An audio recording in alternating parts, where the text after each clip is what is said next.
This is various exposures to toxins that make it difficult for your body to go through the normal, appropriate conversion of T4 to T3. And one big one is heavy metals like mercury, lead, chromium, arsenic, etc.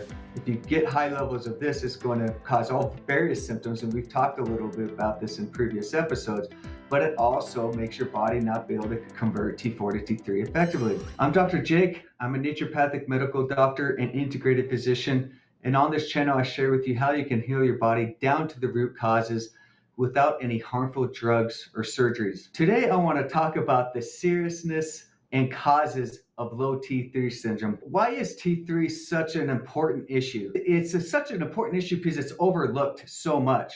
So someone might come into the doctor and they've maybe done their own research and they're like, I think I have a thyroid issue going on, but then the doctor orders a TSH or maybe a free T4 and doesn't order a free T3, they're going to miss the diagnosis of T3 syndrome or poor conversion of T3 because they're not looking at it appropriately.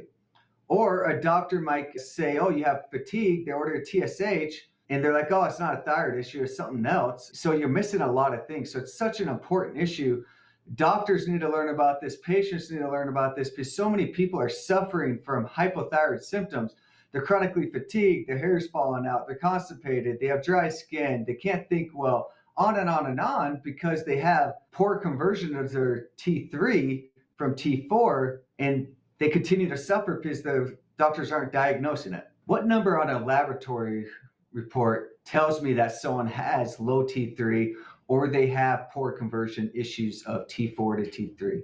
So a T3 number of like 2.6 or lower is going to tell me someone is having issues with their T3. They're not converting the T4 to T3 appropriately.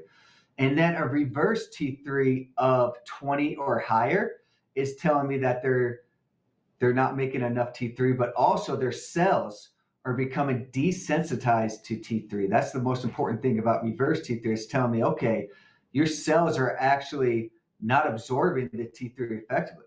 So people could even have enough T3 being made, but then it doesn't even get inside the cell.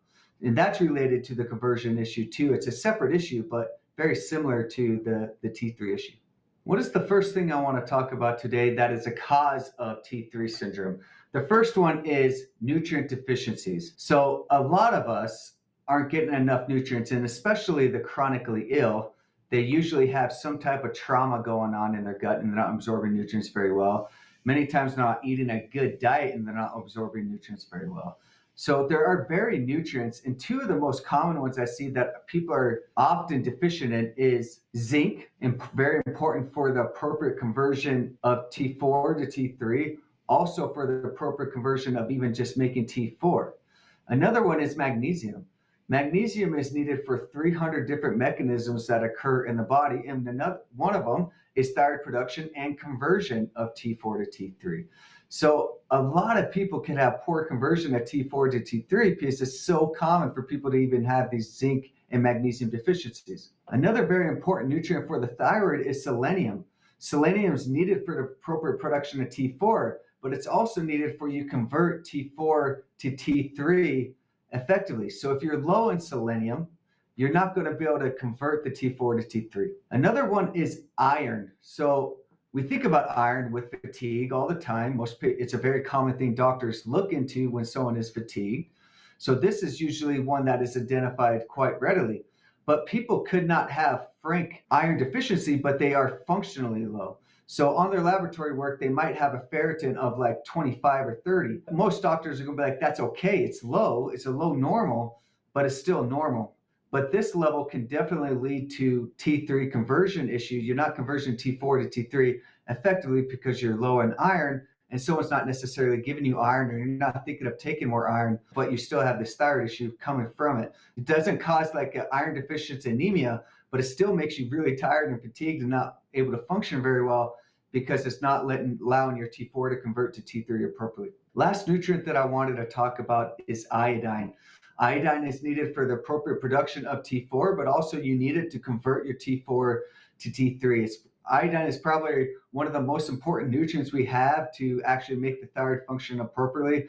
But there are a lot of people that are iodine deficient. And I see a lot of people that have normal T4 levels, normal TSH levels, but their T3s aren't, and it's related to the low iodine levels. So I've talked a lot about many nutrients today. So you could get many of these nutrients from the store that I have on my website. It's shop.integrativemedica.com. You could type in a discount code that we created, Dr. Jake, and you get a 15% discount. So are patients not getting the nutrients from their food? Yes, a lot of people are not eating a well-rounded diet. They're eating a lot of preserved foods, which are nutrient deficient. They're not eating a lot of their fruits and vegetables. They're eating poor quality meats, so they're getting nutrient deficiencies from that. But there are a lot of people that aren't absorbing it because their guts are inflamed and damaged, and they're not absorbing it because of that. So they might have a food sensitivity, let's say like to gluten, which is causing inflammation that they didn't really know about. And then that's decreasing the absorption of various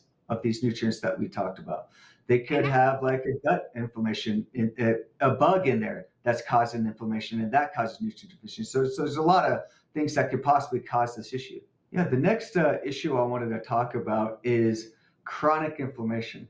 So when your body is under this chronic inflammatory state, it makes it difficult for your body to be able to convert T4 to T3 effectively. So like I was saying, this chronic inflammation in the gut, okay, yeah, you have inflammation in the gut. Just that inflammatory response is going to decrease the T4 to T3.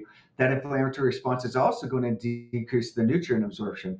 So it's a double whammy, and people's reverse T3s just go skyrocket. So, and that talks about like some labs you want to do. So when you do check for this issue, you want to check for what's called T3, free T3, but also you want to be checking something called reverse T3. And that really helps me see, okay, how low is the T3? How high is the reverse T3? And I can see really what's going on. But there are so many different things that could cause this chronic inflammatory response. There's the gut piece, food sensitivities, chronic gut bugs that are hanging out in there, SIBO, candida overgrowth, other fungal overgrowths, etc. But also there are chronic infections in the body, Epstein-Barr virus, cytomegalovirus, mycoplasma pneumoniae, chronic strep, Lyme disease.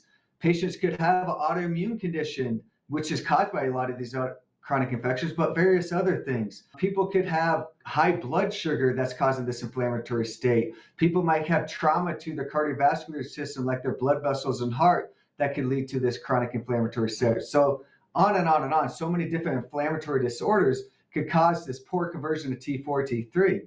So what could happen is you could treat effectively these chronic inflammatory states, but if you're missing helping your body actually make enough T3, let's say the doctor doesn't look at that correctly, you could continue to have all the fatigue symptoms or all the symptoms that come along with hypothyroidism, like fatigue and depression and your hair falling out and dry skin and constipation and brain fog, and all these things continue to happen because you're not looking deep enough and not looking for this T3 conversion issue. The next cause I would like to talk about is toxic exposures. So this is various exposures to toxins that make it difficult for your body to go through the normal, appropriate conversion of T4 to T3. And one big one is heavy metals like mercury, lead, chromium, arsenic, etc. If you get high levels of this, it's going to cause all various symptoms. And we've talked a little bit about this in previous episodes, but it also makes your body not be able to convert T4 to T3 effectively. Another one is getting exposed to glyphosate. This is a very common exposure. It comes from Roundup. So you might be putting Roundup on your weeds. You might have a neighbor that's doing that and you're outside and you breathe it in. They may have sprayed it and then you went outside and barefoot and you got exposure there. You might get it from the wheat you're eating. So if you're not eating organic wheat, it all has glyphosate in it, high amounts of it. Non-organic oats also has really high amounts of glyphosate. So that's a major cause of poor conversion of T4 to T3, is just getting this high amount of exposure to glyphosate. Also exposure to solvents. So there's a ton of different solvents in our cleaning supplies, to beauty products, etc. So we get exposed to that, and that's a possible cause there. So also just beauty products in general affect the conversion of T4 to T3 because of various chemicals that they have in it, not just the solvents that are in there, but the other constituents that are in there. Like beauty products have hundreds of chemicals in them, some of them, and that really affects how your body is able to convert T4 to T3. The most common cause that I want to talk about that I see in my patients on a daily basis is people that are under long-term stress, or they had a really bad stressful event that can affect how their body is converting T4 to T3. And this is various mechanisms that are happening. A chronic stress response affects how your gut works. So it's going to cause nutrient deficiency from that. It's going to affect your inflammatory process of how your Treg cells work in your immune system. Tregs are what regulates how your immune system works. Stress is going to affect that. It's also going to affect how your body detoxes, and if you don't detox as well, that's going to cause accumulation of chemicals, which then is going to affect T4 and T3. So stress is a huge one. I see this all the time. So you might be the cleanest, healthiest person on the planet, but if you're dealing with a lot of stress, or you had to deal with a really bad event for a couple of weeks, you're probably going to then have poor conversion of T4 to T3, and you probably should get it checked out. If you want to learn more about T3 syndrome, or you feel like you need some treatments for various health ailments, you can visit my website, integrativemedica.com. You can find my phone number there, call my receptionist. They'll set up an appointment with you.